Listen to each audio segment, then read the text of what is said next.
Hello learners, this is Pradeep Naik here, CEO of Fuel Media Solutions Private Limited. I welcome you all to another exciting session of our industry, event management. Today I'm going to talk about event risk management. This session is in continuation with the already discussed topic, that is we have been talking about event risk management from the last two sessions. In my first session, we spoke about types of event risk, where we detailed out all the event risks that can prevail in the industry. Could be due to external reasons or could be due to internal, that is event operation related risk. And in our next session, we started speaking about the safety norms. So yes, of course, I identified the different types of risk, but we also had to talk about the solution. And we did start speaking about the solution. In which we covered a lot of points in terms of fire and safety, venue site plan, the site layout, and many other factors that we have to consider, including fee sponsorship, etc. So all the factors have been considered. We spoke about these things, how they can be averted, how they can be taken care in detail. There are a few safety norms which is yet to be finished, and these what I'm going to talk about today in this session in terms of the safety norms for our event risk are very, very important. This is something that I would urge all of you to follow on a regular event, day-to-day life in event industry. So allow me to share this presentation with you. So event management, event risk management, we're still in the part one where we are discussing different safety norms now. So continuing with the safety norms that we discussed in our previous session. Crowd management. So crowd management forms are the most important risk factor when we are doing events. The reason being it is the people who are attending the event, it's a third party who is involved here, and their lives are at risk, or their belongings are at risk. So crowd management is very, very important. It's not simply achieved by attempting control to the audience, but by trying to understand their behavior. So there are a lot more things that would factor in terms of crowd management. The first one is the character or acts of the artist or group. So now, based on the type of event that we do, is the type of risk management we can take care. For example, if I'm doing an event which is purely a classical performance, a Hindustani classical performance, or if it is a performance in terms of a tabla maestro who is performing, or it could be a violinist, or anything for that matter. An event which is purely classical, Hindustani, that kind of performance, which is a sit-down event, or a sit-down concert where people are sitting and enjoying, where there is no alcohol served. The audience they are quite mature, are all elderly people who attend this event. So the way you manage that crowd is going to be totally different, and the class of the crowd is going to be totally different. So the way you plan your logistics around, like how they enter the place, the kind of seating that you offer, and all these things would differ, and the way you manage them, in the sense you really can't. Just giving you what I'm trying to make a statement here is that when we do a concert, which is a rock concert, with the kind of audience that we have, when we're doing a Hindustani local, vocal music, or a Hindustani Carnatic music kind of a concert, or when we are doing a pop show, the kind of anything, or when we're doing a concert with a big artist. So different concert will have different types of audience and different crowd management things would be required. So based on artists or groups who are performing, and also how these artists interact with crowd will also matter. So there could be some artists who jump on the audience, so you have to be prepared for it. So you have to understand what is the kind of audience that you will have in the first few rows. That's why there is a demarcation, kind of VVIPs, VIPs. Normally between a stage and the audience, we normally keep a distance of 20 to 30 feet. That's a basic that we have to follow. So that is what. So we'll have to define the kind of artist who's attending and doing the show, and based on that, we'll have to plan how do we manage the crowd. The audience profile, as I rightly mentioned in the previous statement, the profile. So when we have a Hindustani classical music, the kind of audience who attend to that.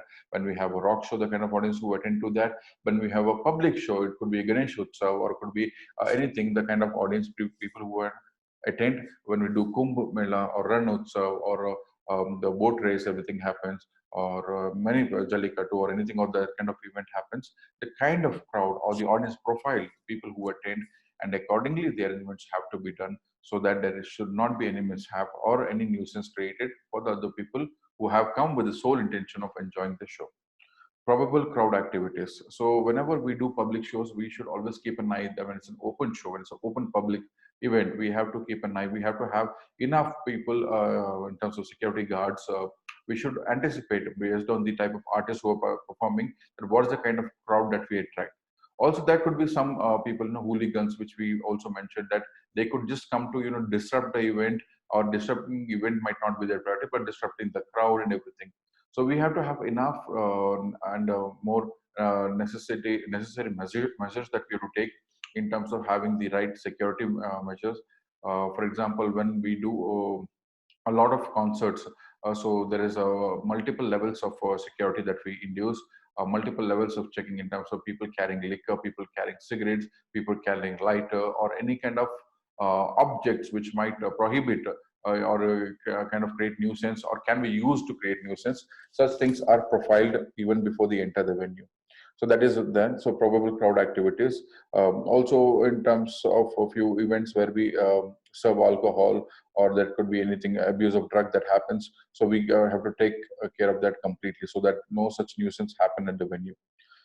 Entry and exit of the audience, very very important, looking at the crowd. So if you have a lot of children, a lot of senior citizens attending the event, you have to ensure there is a good amount of exit and entry exit signages that have been done. There are enough, like for every category. When we do a concert, so there is a demarcation, there is bifurcation based on the levels of ticket that they buy, VIP, VVIP, everything. So every set of that area has to have a proper levels of exit and entry points, so that at times of any emergency, it is taken care well. Crowd, and also one more thing is in terms of entry exit is the we also have to, as I told, we have to consider senior citizens who might not be able to exit very quickly, or it could be people with disabilities. So we have to ensure there are enough ramps placed, so that there is a smooth flow of crowd from the venue to the car parking, or anywhere for that matter. And crowd pressure at the entrances, this happens at a lot of concerts or shows and everything, or a public event. So multiple levels of creating entries. So one place could be where you can buy tickets, one place could be, so how do you divide so much crowd coming together is have different levels of parking or different areas of parking, so that the crowd is divided there. There is no block or anything kind of a roadblock created there. Also create different counters, so that people who are paying by digital payment or somewhere else, people who are paying by card, create enough counters and enough and more manpower, so that it is a smooth functioning. Also, places for frisking and checking people also can be created in multiple locations, so that we avoid a stampede, we avoid overcrowding at the entrances. So all these things have to be taken care, or we can create multiple levels. So you can do the ticket checking one place, you can do the frisking another place, and so on. Admission policies, which normally is clearly mentioned on the tickets or the event details that has been provided much before the event. So nowadays, people, all the big shows or any event for that matter, we ensure that we put it up on our website or on the ticketing platform, that how, where the parking happens, if there is a parking or not, or how will people have to travel. Mostly at times we also tie up with the travel partners, could be Ola, Uber, or these people who will facilitate the travel management. So admission policies at the venue also we have to be very clear. Depends upon the type of event that we do.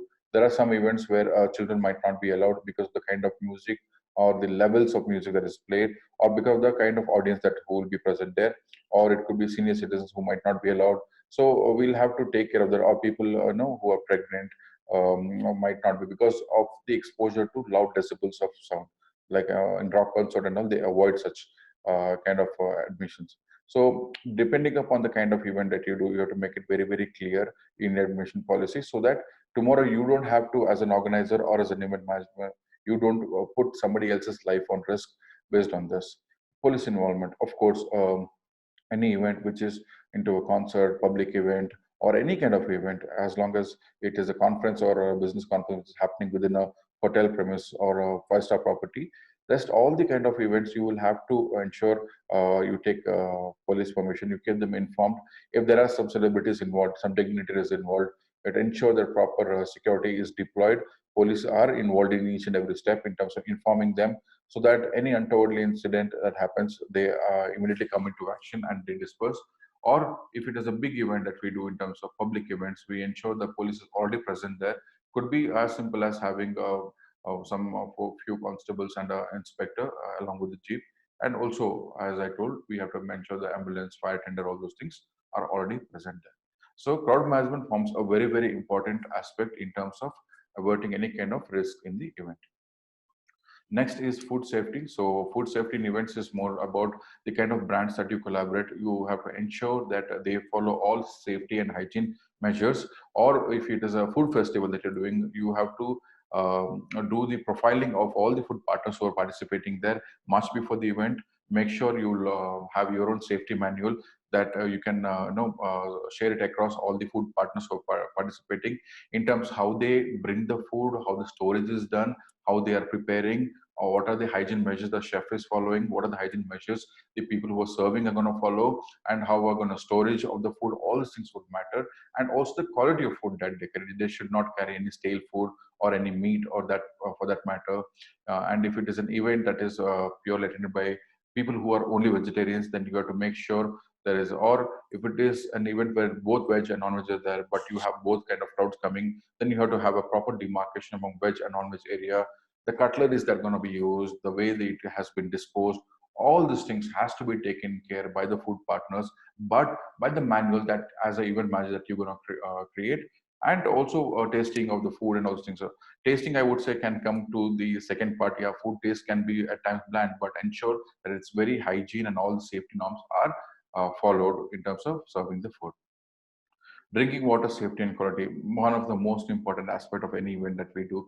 Nowadays what has happened is that we have started adapting a policy where we convince our clients, or most of our events that we produce, we try and avoid plastic bottles of water, because would it's just adding to the the amount of wastage that is already there in the world. So we try avoiding, plastic water bottles. So what we have done is that every event we brand, we give the attendees, the delegates, branded bottles, glass bottles, and we create a lot of refill stations across the venue. Again, the refill stations are all, again, it could be Bisleri, Baileys, or Kinley, reputed brands who have certain certification and accreditation to give safe drinking water. We ensure refilling stations are kept within the accessible limits so that people don't have to move much, and they refill that, so that we avoid. So there are a few events that we do which has around 5 to 10,000 people attending. Just imagine if every person saves 2 bottles of water. In an event itself, we save 20,000 plastic bottles. So imagine if thousands of events adapt to the same technology, what impact it can create. So this is something that we are looking, but every event you have to ensure that whether they are giving them bottles, or at least create refill stations, and then have some paper cup or recyclable options in terms of proper water consumption. Next, we're going to talk about alcohol and bar areas. Not many events have this option, so but yes, a few events where we have alcohol and consumption as a part of it. Could be some conferences, or could be some concerts in which someone has alcohol consumption. Ensure that proper licenses are taken. Could be a day license. If you're doing an event in a property which already has license, it will be a lot more easier. But you're doing an event in an open ground or in a secluded location where there is no license or something, ensure you speak to your local authorities. Ensure you speak to the excise department. Secure the permissions much earlier. Don't go or don't rush into a last minute thing. Nothing works last minute in India. Of course, I'm sure you all know that licenses or any kind of permissions last minute is more of a hassle. So what you have to do is you have to ensure that you apply all these things at least 3 to 4 weeks prior. If you're doing big shows where thousands of people are involved and crores and lakhs of money is involved, so ensure it is done much prior. I would say at least 1 month or 2 months prior. You make sure you take all the licenses. And in terms of serving, ensure you collaborate with good brands. All safety measures have been taken care. There are a lot of glasses that are going to be used. There are enough and more dustbins and everything created, so the glass or whatever the cutleries that has used are properly disposed, not creating any kind of nuisance. The alcohol or the bar areas are situated towards the in the event area. You have to bifurcate where it's going to be situated so that it won't create any kind of nuisance to the event performance. So all these things has to be taken care when you do. So a manual has to be done for that also. Sanitary facilities, very important whenever we are doing an event which is not in a properly constructed venue. like I'm talking about an exhibition center or a hotel. Normally they have all the thing within their building. But when you're doing it in open ground or something, you have to ensure that you have proper sanitary areas created. It has compost pit and everything is done. Today we have a mobile loos and everything for men, for women, and a proper hand wash areas, everything can be created. Mobile toiletries are present. So, but ensure that it is covered well, it is covered well from all angles, it's covered from top. A proper bifurcation or demarcation has to be done, like men's toilet, women's toilet, and proper supply of water has to be done. You have to ensure that you have enough housekeeping staff present there, so that any refill of water or continuous cleaning of each and every toilet has been done every 1 hour. All these things has to be taken care. Signages, proper signages has to where the restrooms are situated, enough lighting so that there is no problem when you identify the location, and any kind of slippery surfaces, like if it is done outdoor, ensure that enough carpeting or matting is done so that people don't tend to slip, because it might rain at that location, anything can happen. So you have to take care of all these things.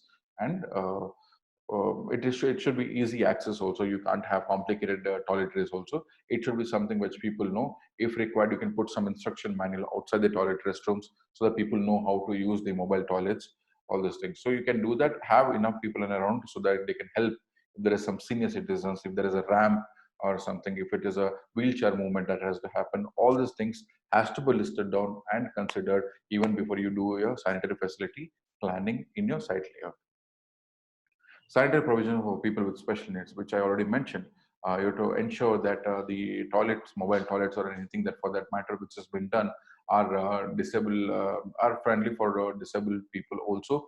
There has to be access for wheelchair, or people with special needs can be able to access. So you have to ensure, if in case it's an outdoor location, not able to create that, then ensure that you have enough volunteers that will help these people to reach out to that location, and they are able to use those facilities. Sewage disposal and waste management, very, very, very, very important. A lot of events, what happens is that we finish the event and everything is thrown away. And like, I'm not talking about ourselves, we don't do that. But a lot of outdoor events, like recently we saw in the news that one wedding at Himachal, and they finished the wedding and everything was just thrown at the river banks, and it created some ecological problems there. So we have to be very, very sensitive towards our nature also, whenever we do any kind of an event, not only nature, but to the surroundings, to the neighboring, or to the ecological things, that is, like, could be animals who are there who might eat on those food, and they get um, um, they might die because of that. So we have to take care of that. So proper disposal has to be taken care, whether it is wet waste or is it dry waste, whether it is glassware, whether it is cutlery, whether it is sanitary thing. All has to be separately done. Ensure you have more than enough team who take care of this. Proper disposal, when you're doing it in an outdoor location, proper composting has been done for all the sewage requirement, all the waste, which is in terms of food, in terms of plastic, or anything for that matter, is no segregated and disposed completely. You hire a team which takes care of waste management. They ensure that it is collected on a daily basis or an hourly basis, so that there is no smell or anything that emits out of these places. And at the same time, you can also look at as to how it can be taken care and experienced better. Ensure you have more recyclable products that has been used, so that the wastage is also minimal. So these are the things also to be taken care in an event. Sound, noise, and vibration. So whenever you do events in the city limits, whenever you're doing an event which has a lot of people around the neighbor, could be offices, could be apartments, could be residences, could be temple, or could be anything. There is a certain levels of sound that you have to take care of it. So you ensure that you have good sound safety engineers who are participating in your event. All the sound checks are done much before the event. You check the sound decibels and ensure that it is not much, that it is not creating any kind of nuisance to the neighbors. And at the same time, the sound engineer also has to plan the sound stack in such a way that like if you have 1000 people or 10,000 people, the first row people should get sound in a certain way, to a certain decibel, and the last row people also should get in certain decibel. It should not be that we have put up a speaker and the sound is like, I've ensured that it reaches out to 10,000 people, but the people in the first row, it is too noisy for them. They might develop some hearing impairment or problems. So you have to ensure that you have proper sound engineers who plan the sound waves in sound thing in such a way that it's an equal distribution of sound from the first row to the last row. So those things are also equally important, and also you have to ensure that it doesn't create any kind of nuisance to the neighbors or the surroundings. Coverage and projection. So many event organizers tie up with the PR media house, or they take media partners, could be like any publishing house, or no, an electronic media, could be a TV channel or something. You have to be very clear about the information about the event. You have to put it each and every point in the paper, and ensure the proper media coverage is done and the way the event is projected. Sometimes if it is not done well, things what it might go as a negative publicity for the event. So it is very, very important that you cover that risk through making sure that all the points are covered much before the event, and you also have a proper objective as to what is the how you're going to project the event, what is the audience that you're going to project. Last but not the least, very, very important. This is something that we have started adopting for more than 7 years now. Way back in one of the IPs that we launched in 2013. Since then, we have been very, very strongly following event insurance. Any event that is done as in terms of an IP or a public event, we ensure the insurance is a must. Any kind of concert or a show that we do, we as a company, we as Fuel India, we as Fuel Media Solutions, privately limited, ensure that the event is insured. There are different aspects. What is insurance? So event insurance helps the event organizer to minimize the risk of financial loss due to natural and man-made risk. So see, what happens is that whenever we do a risk, if it is a public event, we plan something 6 months, 8 months, 12 months ahead, and there's a lot of money invested. Now we don't know what is going to happen after 6 months. We don't know actually what is going to happen tomorrow. So forget about predicting something that's going to happen after 6 or 8 months. So we have to be well prepared. So there could be event risk that is not in our hand, which we discussed. Could be disasters like a tsunami or earthquake or anything for that matter happens, or it could be any terrorist attack that happens, or it could be any political thing that happens, which is completely not in our control. So due to that reasons, if an event gets cancelled, or if an event gets damaged, so there will be enough and more insurance cover so that you are not financially hit, because few events are worth crores. So you might have to, like for example, if an event gets cancelled much before the schedule, you might have to refund to the ticket buyers. As depends upon the policy that you have in ticket policy. So you have to have enough and more money to refund that also. So the event insurance will cover that. Any disaster that happens damages the entire venue structure, anything, that time also the event insurance will cover the amount of damage. Could be the sound system, could be the LEDs, could be the stage, could be anything. The third thing which the event insurance would also cover is the people. So even in an event, or God forbid, anything goes wrong, people are hurt, people are, there is a loss of life that happens.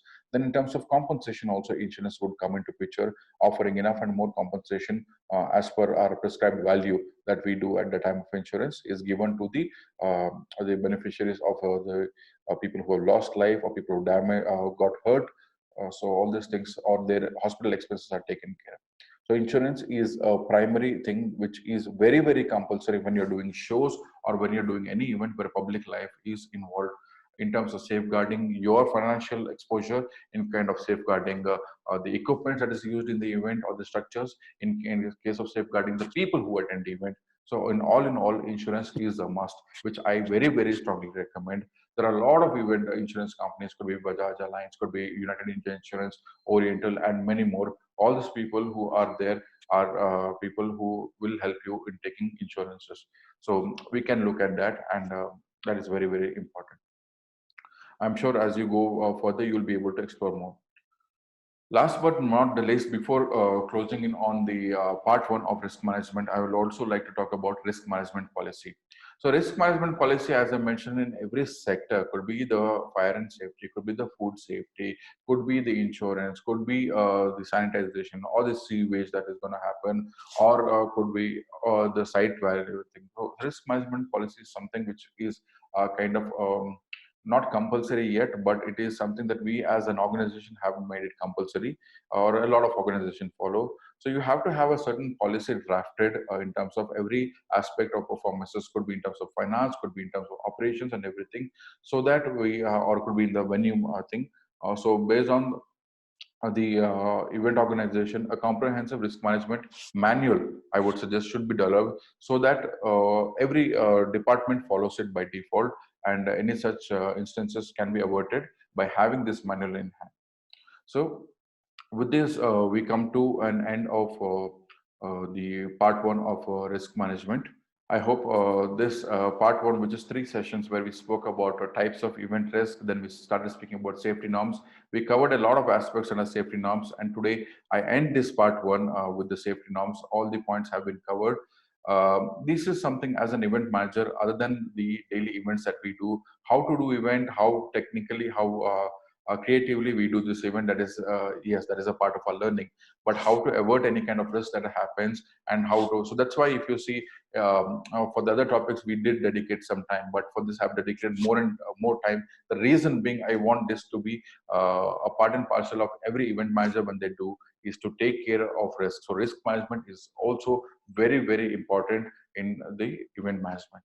So thank you all. I hope you this session opens up to a lot more ideas for you. Look up on Google, look up on YouTube. You get more information on this, and as you start working, equip yourself with more information. So one last thing before I end here is that how we upgrade our technology every month, every year.